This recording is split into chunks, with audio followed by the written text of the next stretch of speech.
Donc, je continue ce que je disais sur l'Ukraine et l'Algérie, parce que pour moi, le rapport entre la France et l'Algérie est assez comparable au rapport entre la Russie et l'Ukraine, pour toutes sortes de raisons, historiques d'ailleurs, déjà, puisque l'Ukraine s'est détachée de la Russie et de l'URSS en 1991, par là, 92, et que l'Algérie a voulu se détacher également au prix d'une guerre, d'ailleurs, justement,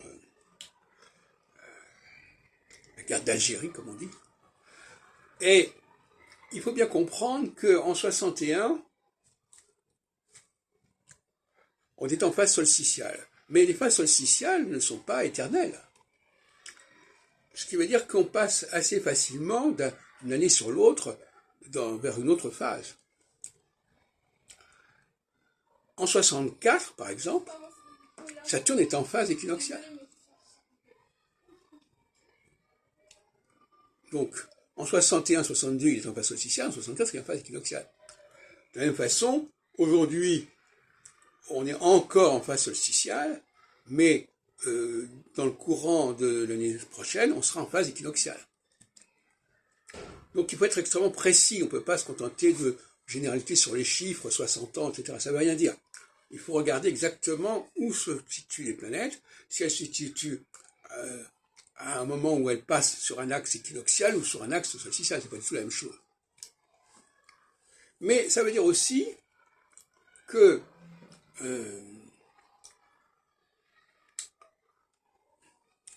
quelque part, à partir du moment où on rentre, où la France est entrée en phase équinoxiale en 64, eh bien, elle est encore dans une toute autre situation que celle de 61-62. Alors, il y aura 68, évidemment. La stature de De Gaulle en 61-62 n'est plus la stature de De Gaulle 7 ans plus tard, en 68. Pour toutes sortes de raisons. Vous savez que les 7 ans, ça fait toute la différence.